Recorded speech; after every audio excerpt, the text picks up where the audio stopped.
everyone, welcome back to this channel. This is Learning English with Flor. I am so glad to have you back here today. Today we're going to talk about some idioms or sayings that you might hear when you hear somebody talk of their success. These are sayings that you might also incorporate when you talk about success, whether it's financial success or some other personal success. Remember, if you like this video, you want to see more, feel free to check them out, and please show your support by liking and subscribing to this channel. Let's see how many of these you've heard before, and I challenge you that if you haven't used them, try using them next time you talk about your own success. First of all, what is success? By success, we're talking about some sort of goal that is being met or some accomplishment. For some people, that might mean meeting a certain financial success, making sure you have a certain amount in that bank account or in your investments. For other people, it can be something like reaching a certain level of happiness or making sure you accomplish something that maybe perhaps a lot of people thought it would be challenging. Or maybe it's a combination of more than one thing. So I'm going to give you a list of some very common idioms that you will come across. Let me know in the comment section below. Have you heard of them? Have you used them? And what are situations that maybe in your own life you'd like to share when you would have used them? Ready to get started? Let's begin. The first saying is really more about a financial success that you might have had. Or you might have heard of it before. This is rags to riches. Literally rags, we're talking about pieces of cloth, to riches, and you can imagine the amount of wealth that might come to play here. We usually use rags to riches when we're talking about some sort of success that happens usually overnight, or it just seems very instant. For example, you hear about all those successful stories of entrepreneurs, maybe started working from their garage, and it almost seems like overnight they've built these mega offices, these companies that are well known throughout the world. Some iconic figures that you might have heard about that you may or may not know have a rags to riches story include people like Ed Sheeran, the famous singer, or Halle Berry, one of the best known actresses. These are people who have rags to riches stories. Another idiom that you might hear is being ahead of the curve. What do you think that means? Well, being ahead of the curve simply means to be more advanced or to reach a certain point faster than other people. For example, you see all these people who are into finding out what the trends are, and you know someone who can usually get that information faster. So you would say that person is ahead of the curve. How about this one? On top of the world. Have you heard it before? On top of the world, if you can imagine someone literally standing at the very peak of this world. It's a saying to express when you have reached the highest success that you can imagine, or perhaps you're also extremely happy about something. I feel like I'm on top of the world. I just reached 100,000 followers online. That is a success that you feel like it is the best you could be at right now. Question for you. Have you ever felt like you were on top of the world?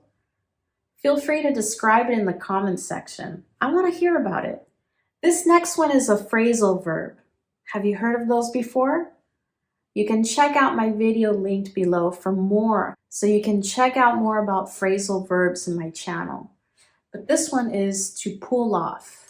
To pull off something. What in the world does that even mean? When you pull off something, that means you did something that was very challenging to begin with. In fact, it was so challenging that maybe people doubted you could have done this before. So, for example, I'll give you this.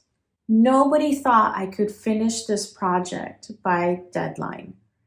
Everybody thought it was insanely difficult. They were asking for too much, but you know what? I pulled it off. I was able to do it. I was successful. I pulled it off. What is something you've pulled off before? This could be used as a student who's working on last-minute projects or successful entrepreneurs who are doing the impossible to reach new goals. Here's the next one. To live up to its expectations. That's a long word. Expectations. Say, for example, you buy a product based on pretty decent reviews online and you said, okay, I'll give it a chance. Well, if it does well and you kind of knew that it would do that based on reviews, it lived up to its expectations. You could also refer it to people, not just products. For example, your company just hired some new employees. You didn't think they'd do very well, but they actually did. They lived up to the employer's expectations. They did very well. You ever heard of a win-win situation?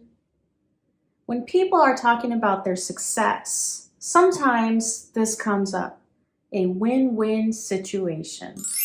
If you looked at situations when people are negotiating, whether it's about the salary or some sort of decision that would impact both people, it's good to actually talk about how that is potentially a win-win situation.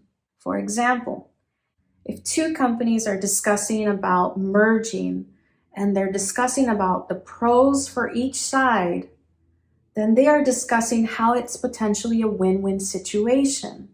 For example, on one side, they would have more clients. On the other side, they would gain more profit. So it is a win-win situation. Another example is if you're trying to convince someone to work for your company, you can say it is potentially a win-win situation. For example, you're giving them a chance to gain more experience. At the same time, you're having them a really good candidate for an employee to work for you and give you their services. This is also a win-win situation. Can you think of other examples of a win-win situation? Write them down in the comments section. All right, this next one. If you are working with American clients, American people will use this reference to baseball. This saying is to knock it out of the park. Sometimes they'll say to knock it out of the ballpark. What in the world does that mean? Well, if you've watched baseball or you're familiar with baseball, you know that when the player hits the ball out of the stadium or out of the field, it's considered a home run. It's the best they can do. This is also used when you are talking about success as a metaphor. If you knock it out of the park, it means you did something even better than how people imagined it to go. For example, it was projected that maybe you would have about $1,000 in sales this month, but you actually tripled that amount in 1 month. Then you really knocked it out of the park. This is something you did that was way beyond expectations and shows how successful you were. Has there ever been a time where you've, quote, saved the day? This is something you use when you've literally saved the day by maybe helping someone. But when you're measuring success, this could also be used as an idiom. To save the day, it literally means to make a bad situation into a good one. Somehow you helped make it have a successful outcome. Maybe a client was considering changing companies because they were unhappy with the service. But somehow you and your team were able to convince them to stay with you, and the whole situation was resolved in a pleasant way. Then you and your team saved the day. The last saying I have for you today is to come a long way. Do you feel like you've come a long way in your life? To come a long way means that you've reached a certain level of success already, and it's been in a crazy amount from the time you started. If you're learning English, maybe you started learning a few words here and there, but now you're able to hold conversations with people whose native language is English, then you've definitely come a long way from when you started. So what did you think? Are these sayings that you've used or you've heard before? Maybe as a new challenge, this can be something that you work towards using to build your fluency and to sound more native. As a reminder, if you have any questions about this or comments, again, please write them down. I'd love to hear from you. And if you really like this topic or you want to look more into some other videos I have, check them out. They are there for you. Any questions, please let me know. Don't forget to subscribe and like this video. This is Learning English with Flor. I'm so thankful to have you here today. I hope to hear from you soon. Thank you and take care. Bye.